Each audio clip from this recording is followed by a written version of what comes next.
पिछले एक हफ्ते से बाजार में जो तेजी दिख रही थी, मैं सोच ही रहा था कि इस बाजार को एक काला टीका लगा देना चाहिए, कहीं इसको किसी की नज़र न लग जाए।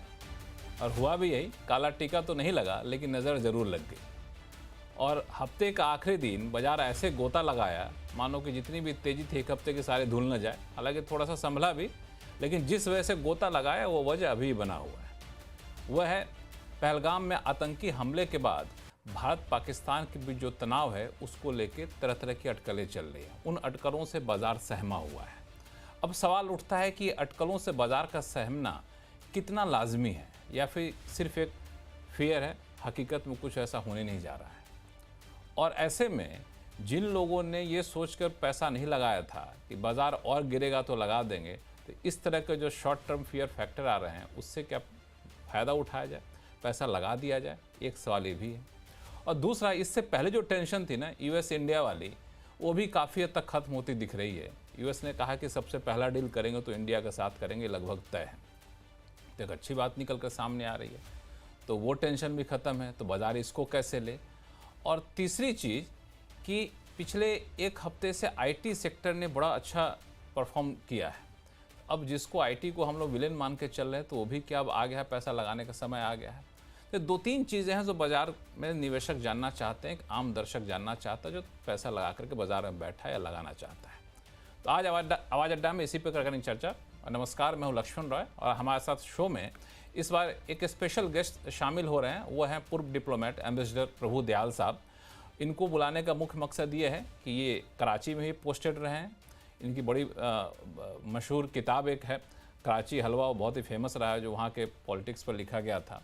तो इनको बुलाया है ताकि बाज़ार के दिग्गजों के सामने बता सकें कि आखिर हो क्या सकता है।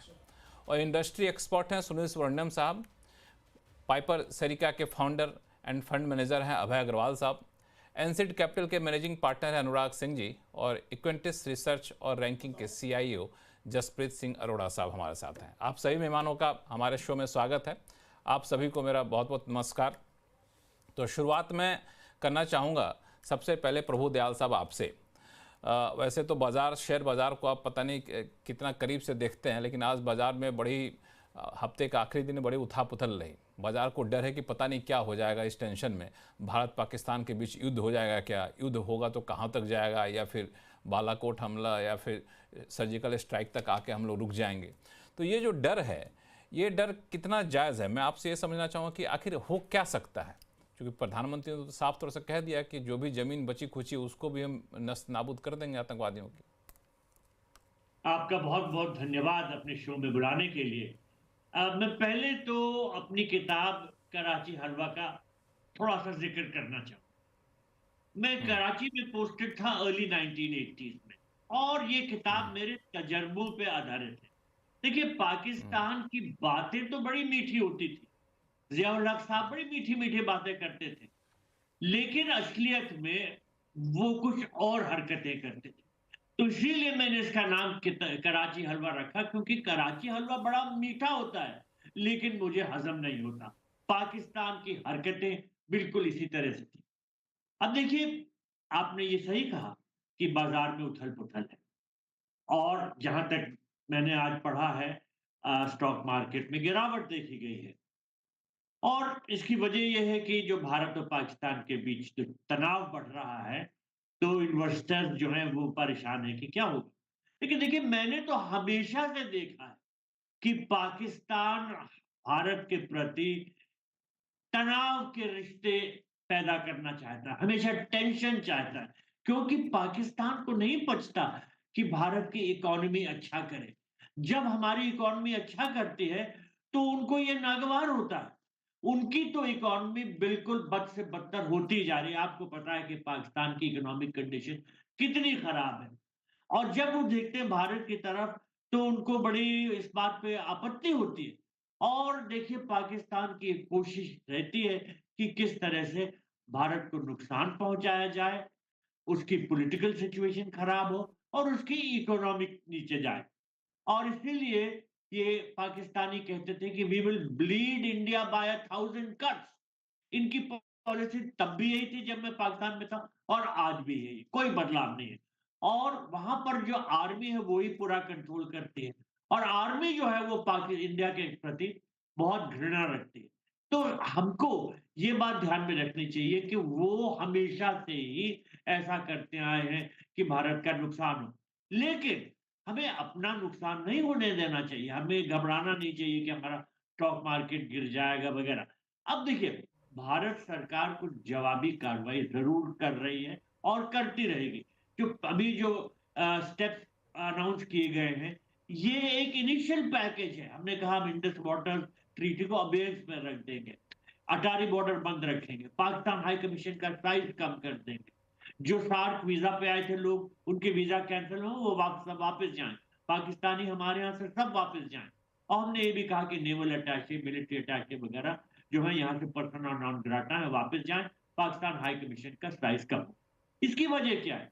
देखिए, यहाँ पाकिस्तानी जो भी हैं स्थित हाई कमीशन में और बहुत से जो प्राइवेट आते हैं, वो एंटी इंडिया एक्टिविटीज करते हैं। पाकिस्तान हाई कमीशन को मैं कहता हूं ये एक डेन ऑफ स्पाइस है, जासूसों का अड्डा। हम क्यों ऐसी जासूसी होने दें? हमने इसी वजह से इसका साइज कम किया है, लेकिन इससे हमारे इन्वेस्टर्स को परेशान नहीं होना चाहिए। भारत सरकार तो वही कदम उठा रही है जो देश के लिए अच्छा है। अब बात ये उठ रही है प्रभु कि दयाल क्या साहब, इसमें मैं मिलिट्री थोड़ा सा एक सवाल और जोड़ना चाहूँगा, क्योंकि जी आपने कहा कि आप कराची में रहे भी हैं और एम्बेसडर भी रहे हैं, तो आपको काफ़ी तजुर्बा है। तो अभी के हालात में जिस जंक्शन पे हम लोग खड़े हैं, भारत पाकिस्तान के बीच जो तनाव जैसे हालत है, तो उसके क्या स्टेप आप देख सकते हैं, क्या हो सकता है, अधिक से अधिक कहाँ तक जा सकते हैं ये तनाव? क्या देखिए, सर्जिकल स्ट्राइक, बालाकोट हमला जैसा तक रहेंगे, या फिर युद्ध जैसे हालात हो सकते हैं? क्योंकि बाजार यही जानना चाहता है। देखिए, मेरा ये मानना है कि all options are on the table. और अगर गवर्नमेंट कोई मिलिट्री एक्शन प्लान कर रही है, जैसे सर्जिकल स्ट्राइक, बालाकोट स्ट्राइक, तो पहले से अनाउंस नहीं करेगी। मिलिट्री एक्शन पहले किया जाता है, बाद में उसके बारे में पब्लिक में या मीडिया में कहा जाता है। पहले उसका जिक्र नहीं किया जाता है। हम अनुमान लगाएंगे, हम अनुमान लगा रहे हैं सब लोग, मीडिया में भी, एनालिस्ट में, कि क्या कर सकती है भारत सरकार, क्या ऐसा एक्शन लेगी। लेकिन ये सोचना कि वो एक्शन पहले से बता दिया जाएगा, ये बिल्कुल अनुचित है, क्योंकि पहले एक्शन किया जाएगा फिर बताया जाएगा। लेकिन जो डिप्लोमैटिक स्टेप्स हैं, जो भारत ने ऑलरेडी लिए हैं, जो अनाउंस कर दिए गए हैं, और भी डिप्लोमैटिक स्टेप्स जो लिए जाएंगे, उनको भारत अनाउंस करता रहेगा। मेरे विचार में बड़ी सोची समझी कार्रवाई कर रही है। लेकिन भारत सरकार ने यह ठान रखा है कि जिन लोगों ने ये आतंकवादी हमला किया था, उनको और उनके पीछे जो उनके मैनेजर्स हैं, स्पॉन्सर्स हैं, जो उनको चला रहे हैं। देखिए, सबसे बड़ी टेररिस्ट फोर्स पाकिस्तान में लश्कर ए तैयबा, जैश ए मोहम्मद, हिजबुल मुजाहिदीन ये नहीं है।